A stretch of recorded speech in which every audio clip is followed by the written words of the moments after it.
So thank you so much, Rachel, and I just want to say thank you actually to everybody who has joined us today. This is my first time actually collaborating and partnering with SOA, but very fond of all the goodness that they do within Southeast Wisconsin. So as Rachel said, I am Amber Miller. I am the Associate State Director of Community Outreach for AARP. I'm actually based in Milwaukee, so I live and work in Milwaukee. I'm a teleworker, so I was already working from home when COVID hit, but otherwise, you know, my main focus really is city and county of Milwaukee. But now, because of COVID, between our staff and myself, we have been lucky enough to make sure that we bring programs to all 72 counties. So I believe my contact information is at the end, and because I am your local contact, if there's anything I can do, if you have any questions after this, you know, please keep me posted.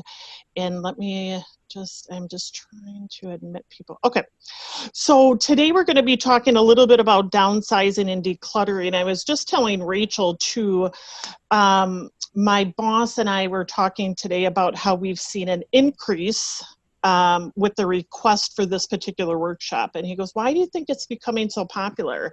And I said, well, I think it's because people are staying home more. So they're looking around their house and seeing, you know, things, should we, you know, downsize, or how do we declutter? And that also goes for people doing things around their house, like major construction. So to me, it kind of goes hand in hand with what's going on in today's world. So just a little bit about me. That's my mean face. That's a mean picture. I usually look a lot nicer. So I have been with the AARP since July of last year. Before that, I was with a statewide nonprofit for 10 years, all about economic development, supporting local small businesses, and just loved what AARP did. Wanted to definitely stay within the nonprofit field, so it's been just a really great fit for me. I'm also a commissioner for the Milwaukee County Department on Aging, so I've been a commissioner since March of this year, and really my passion is to just really help the community and just make the world a better place. So that's a little bit about me. So today we're going to discuss a couple things. The actual presentation itself is not that long, so that's why if you have tips and tricks that you would like to share with the group, or if you have questions, once again, we're going to be using the chat box for this particular workshop.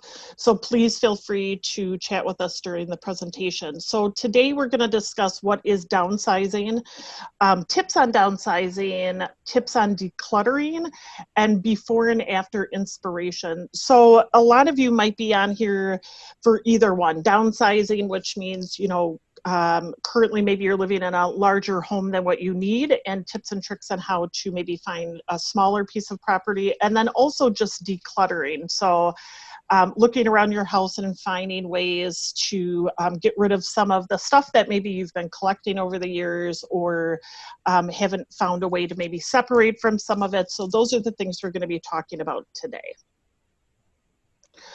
So I just want to do just a quick slide about AARP. You might already know this, but founded in 1958, we are the largest nonprofit, nonpartisan organization, and really our focus is to empower Americans 50 and older. So that's why this partnership with SOA just makes sense. We do have 38 million members throughout the US, 850,000 of those are in the state of Wisconsin. And I just encourage you to go on our website if you haven't been on there in a while. It's changed daily. There's podcasts, there's games, there's articles. You could get lost in it. So definitely encourage you to check out our website. Also, just a couple things about our programs and services. So I won't go through all of these, but a lot of our, because we've had to switch from in-person events to virtual events similar to SOA because of the pandemic, you can find more information on how to register for any of these free workshops. And then also our state website is below. So just what does downsizing mean? So it's selling or moving from a large home, as we talked about, or have been living in and trading it for a smaller place. So to me, this term became popular, especially in the last couple of years with all the HDTV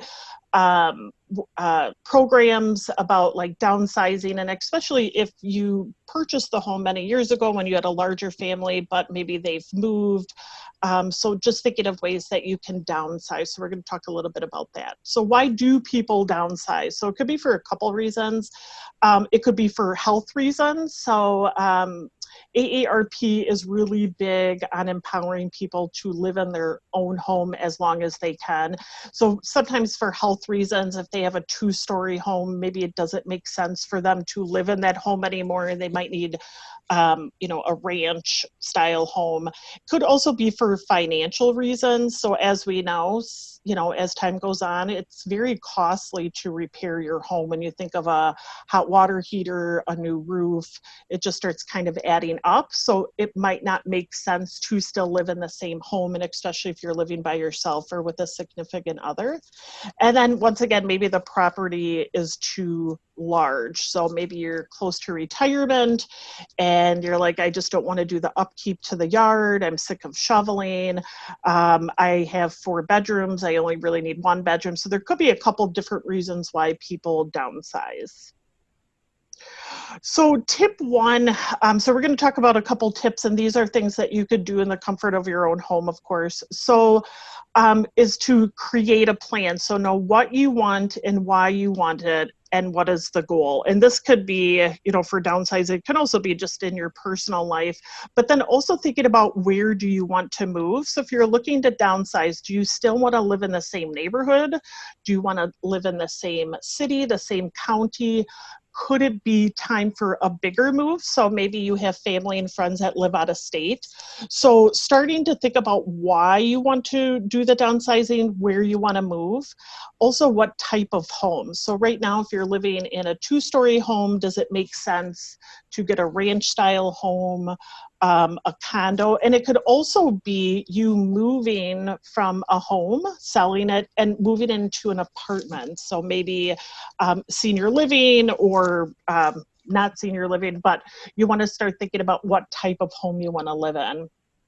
Also set a budget for your new home and apartment. So if you're accustomed to spending a certain amount on a mortgage, or maybe your home is paid off, you want to definitely put this amount in your monthly budget.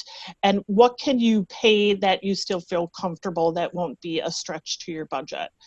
And also, when will you move by? So if your plan right now is, my home is going to be paid off soon, and I think, I want to move in the next couple of years, really try to set a date and month in mind, because then if you're familiar with like project management, is like you're going to have to start working backwards. So if your goal is to move out of your house in July of 2022, you got to start thinking about what are all the things that you need to do to prepare for this move and the downsize. And then also write it down. I'm a big advocate. If you don't write it down, it's like it never happened. So making sure that you write it down, and then you also want small manageable chunks. And it's almost kind of like when you say, I'm going to lose 50 pounds. When you hear that, you're like, oh my gosh, that seems like a lot. But if you say, my goal is to lose, 1 to 2 pounds a week, that's more manageable. So start writing down small chunks of things that you can get done. This could be, finding an apartment, going through, we'll talk about it, decluttering and boxing it up and donations. So these are the things that you'll want to do if you're looking to downsize. Tip 2 is also taking inventory of your stuff. Now this, to me, I'm going through this right now. It's very difficult because I have a lot of stuff. So make a list of everything you own room by room. This might be probably the most time consuming part of trying to create this plan. And this could also be when you're thinking about decluttering, going room for room and saying, okay, these are the things that I think, I'm not going to be taking with me because I am downsizing, but definitely making a list of everything that is in the room.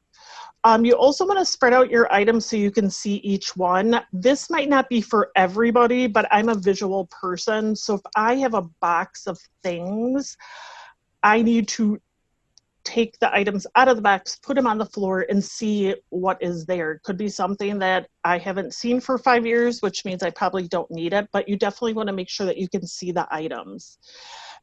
Decide on what are must-haves that you could live without and that you could replace. And we're going to talk a little bit more about this. Also, you want to separate your wants from your needs. So when you think about, do I need this lamp? Do I want this lamp?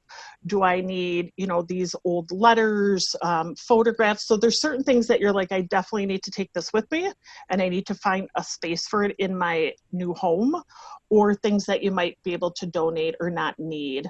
And then also consider having a rummage sale for the items that you do not need. There is, of course, options of, donating it to maybe giving it to a friend or family member, but really starting to think about, is this a need or is it a want? And then how to determine. So the must-haves are things that you need to keep. So of course, you're thinking photographs, maybe paperwork. So these are the things that you cannot throw away that you must bring with you. Could live without are things that you could either throw away, donate, or sell. So when you're thinking about, I have 16 books that I have not read in forever. So are these the things that you could live without?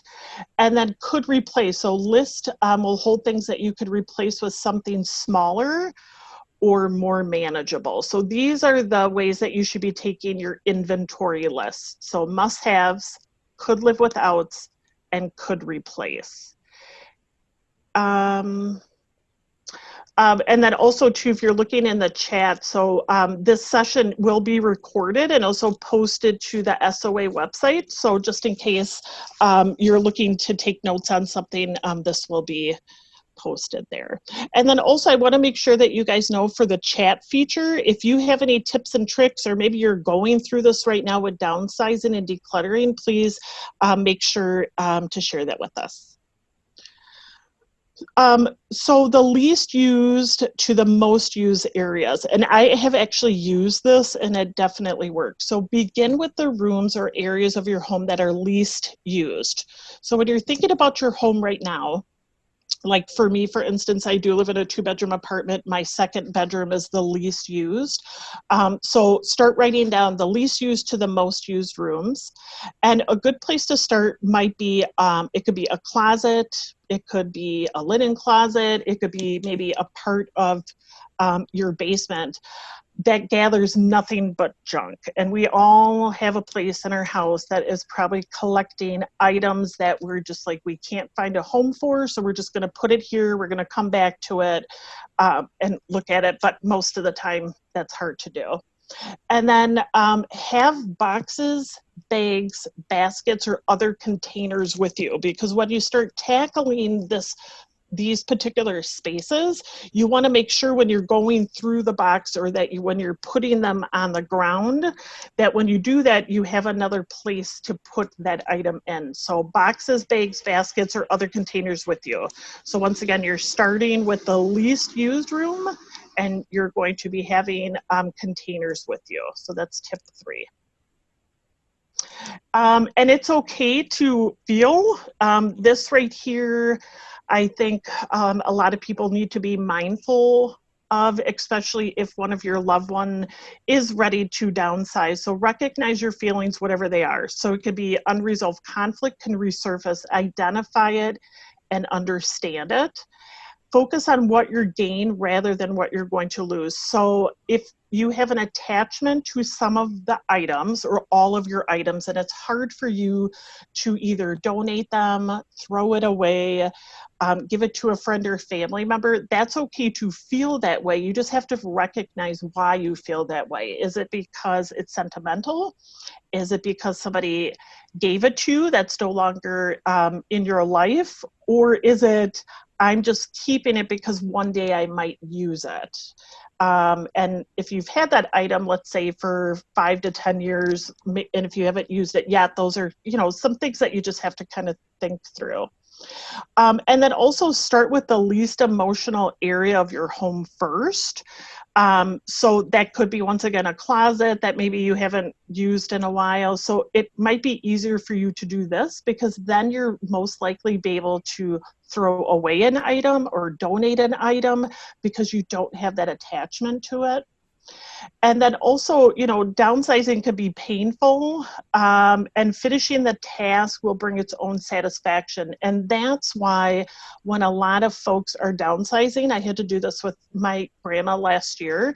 She moved from like a 3-bedroom home to an apartment many years ago, and now she lives in a memory care facility. And it was very hard for her to know that she's not going to have a lot of these items with her.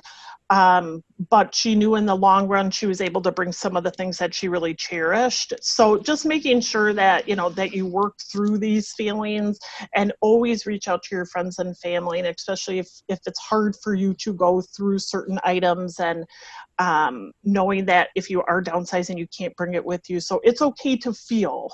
And I just want to make sure that you know that.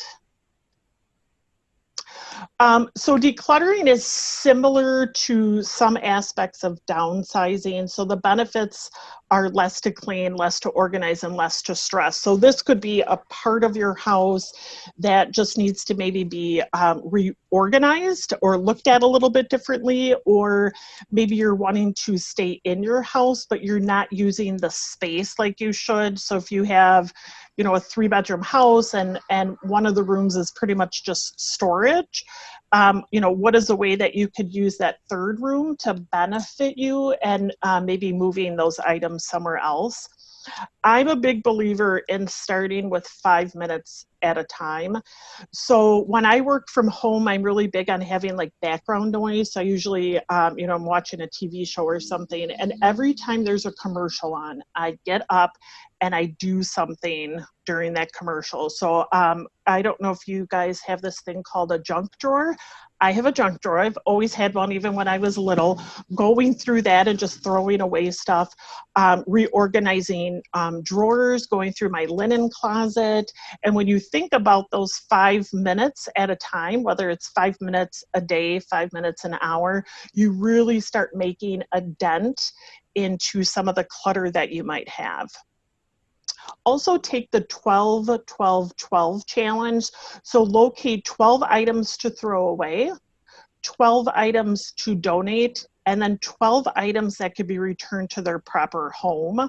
So throw away, once again, it could be papers, it could be whatever it is, 12 items to donate, and then the items to be returned to their proper home. I'm very guilty of this. I grab something and I don't put it back into its spot. And when you think about doing the 12-12-12 challenge, whether you do it weekly, monthly, it really can start making a difference, and especially if you're decluttering the home that you live in. And then create a decluttering checklist. So, you know, how we talked about starting with the inventory, starting with the least used room, and now just start creating a checklist. So every Sunday, every Saturday, I'm going to do these 5 to 10 things. And just, you know, knowing that the little things that you do every day really do add up, and can make a difference if you're trying to declutter your home or downsize. So I wanted to give you a little bit of inspiration of some before and after pictures. This might not resonate with everybody, but I think we all have a space in our home that could look very complex. And so this is their before picture. So you'll notice it's in the kitchen, a lot of excess, probably stuff they don't need. It's not very organized. And then this is their after. So what I noticed is in the upper left-hand corner of the cupboard, they actually put some shelves in there, put everything into its proper homes. So once again, before and after. And I hate to say, and especially if you have like anxiety, this right here might be your everyday life of seeing this in your kitchen and really just getting the, you know, the to empower yourself to clean, and just how hectic this feels, and then just how you could breathe a little bit better knowing that everything like has a home. So that is one picture.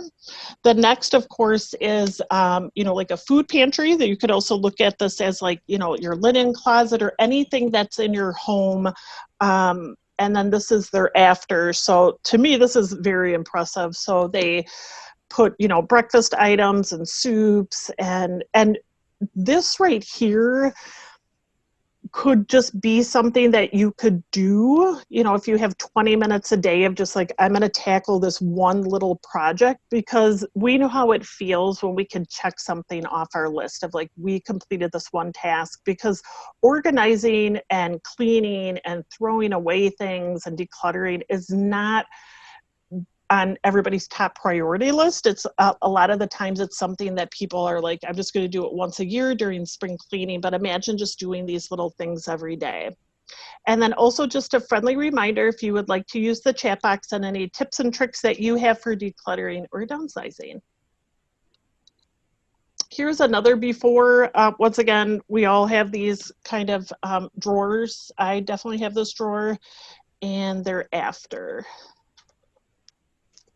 So they bought some compartments. They have it just all nice, nice and neat. So once again, something so small, but how it just feels very clean, and that you'll be able to find things. The dreaded linen closet, of course, before everything's just kind of stashed in there. My assumption is there might be some items in here that are not needed, maybe too old, that people might want to throw away, or that you could donate. And then here's their after. So just very clean. Things are labeled. And that's another thing to keep in mind. If, you know, if you have the time to make labels and put things in containers, how easy your life will be, especially when you're trying to look for something. So before, once again, a lot of folks are, you know, working from home. This is somebody's living room, but you can tell, you know, it's kind of a mixture between living room furniture and then also kind of like an office area. And then this is their after. So imagine walking into your home like this, like, ooh, I need to tackle it, to I'm just going to devote the time and get it cleaned up. And this right here is more, you know, decluttering, but also you could use it as also downsizing, because there's going to be, you know, if you're going from one apartment to another, one house to an apartment, there's just going to be things that you can't take with you. So using what you have in a different way. In our presentation, I present really fast. I apologize about that. So our other resources, in the Milwaukee area, if there are concerns for you or a loved one for any hoarding concerns, Catholic Charities actually does have an initiative, and you could call them at this phone number. There's also some additional website information from AARP, and just search downsizing or decluttering. And then also YouTube videos that I definitely recommend. I do know if you have Netflix, and I apologize, I don't know the name of it.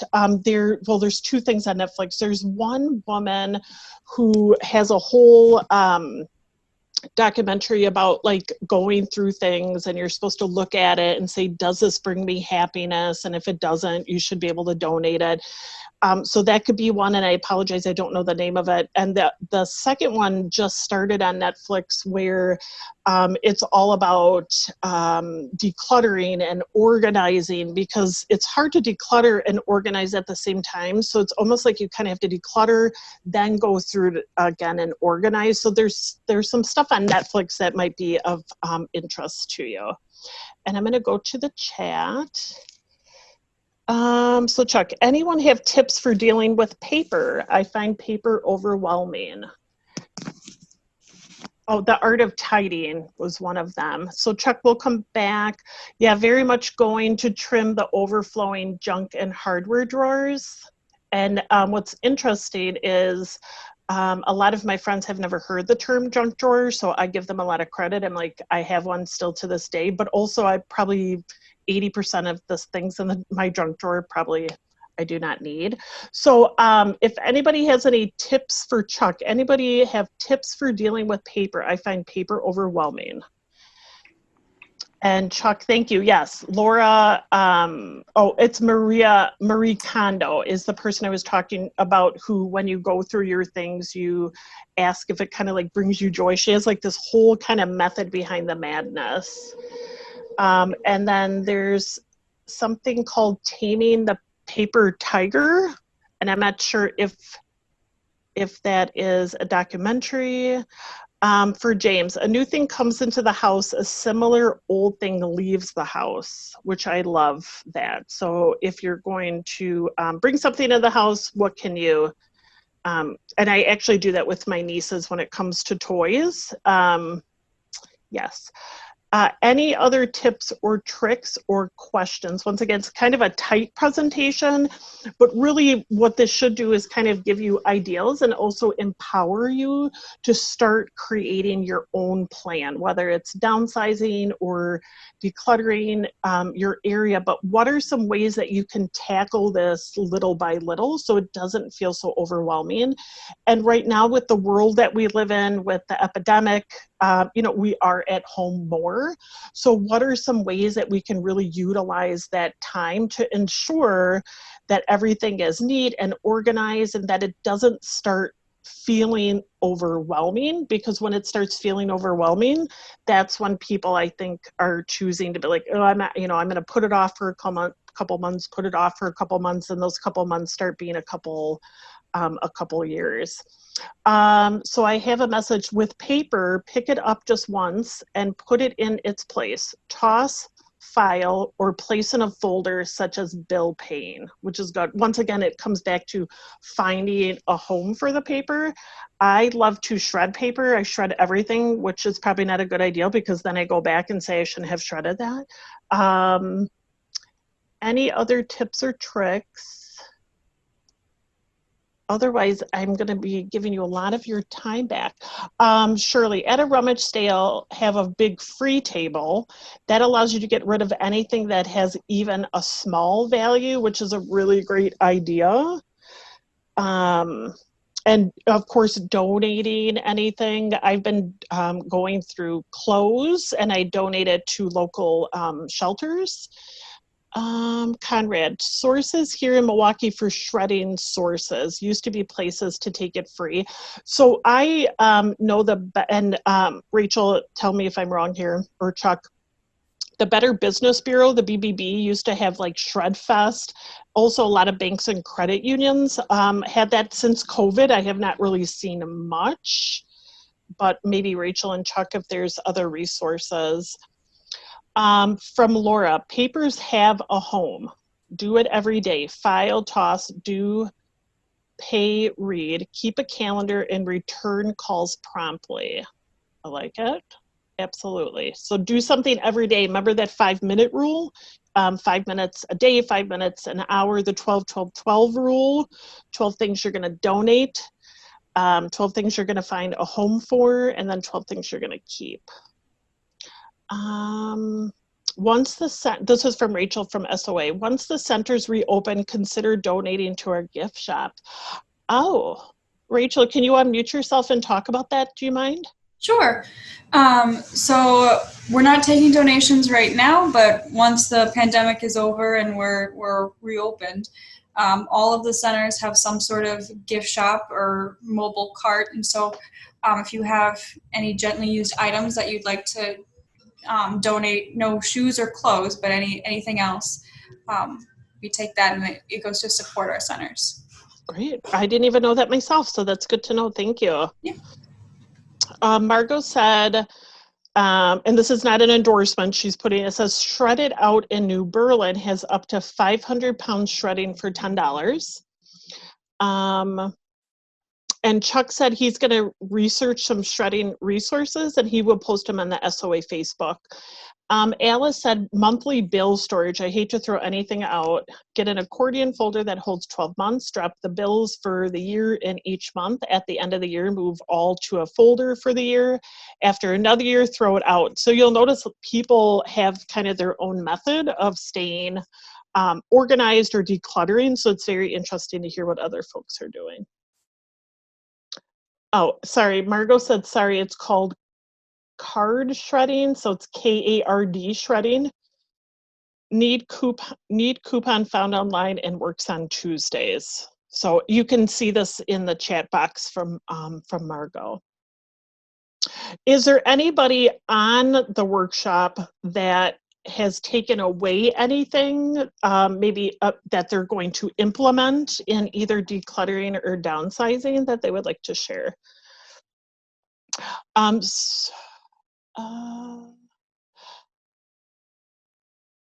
So Laura, I did get your message. I don't know if you want me to,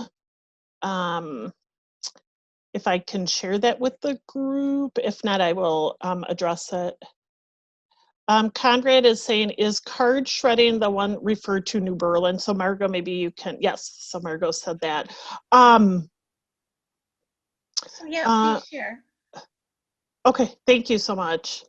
Somebody put, I like the idea of starting in the least used area, because once again, you don't have a lot of connection with that area and it might be easier for you to throw away or donate stuff.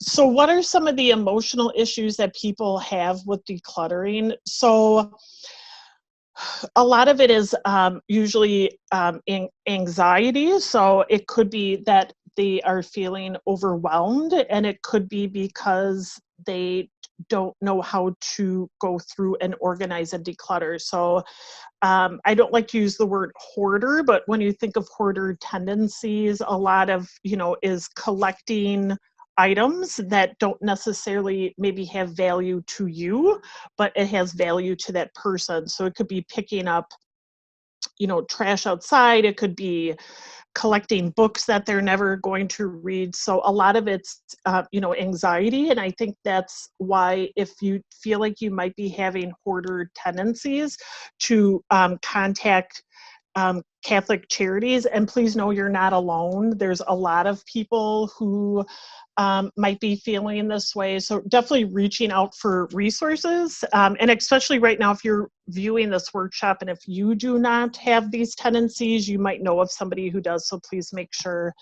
that you share this. Yeah, so somebody put, I get emotionally attached with items, especially items from family. And that's, to me, if it's something that is sentimental and means something to you, maybe that is something you keep, but there might be a whole other pile of items that are on your floor that necessarily don't meet the guidelines of having an attachment to. So thinking about ways that either you can throw away that or donate it. Anything else? So I do hope with this workshop that you walk away with at least knowing that starting small really does make a difference, and grabbing a pen and paper, doing your inventory, making a plan. And the downsizing and decluttering really does kind of go hand in hand, because if you're going to stay in your home, if you're like, this is where I'm going to stay, I'm going to, grow gracefully older here, you still have to try to find ways to organize it and keep it organized as much as you can, because you also don't want to trip and fall over anything. If you have guests over, making sure that they have room to be comfortable in. So I believe that is all the messages. Rachel, I'm going to turn it back over to you if there's any final comments that you have for the group. Great. Thank you so much for coming on and doing that. Really appreciate it. Absolutely. The only other thing I'd suggest is maybe go online and check out some of our other Zoom calls. We're going to be doing a nutrition workshop with Eric, who is our health and nutrition coordinator, and those will be monthly. And then Stacy from Kelly will also be doing some mindfulness Zoom calls. So if you're interested in any of those, same process as you did before, where you just go on and sign up. Thank you all for coming, and this will be posted on our website, so if you want to go back and review it, you're welcome to do that. And thank you guys so much for having me. And Rachel, I do echo right now, especially with us being at home more, the best way to get as much knowledge as you can, I always tell people, is the free programs and workshops when it comes to SOA and other partners, because there's always something else that we can learn. So thank you guys so much for having me. And I just hope you took something away, and just remember, it's just the baby steps that make the big difference. Wonderful. Bye all. Thank you guys. Bye.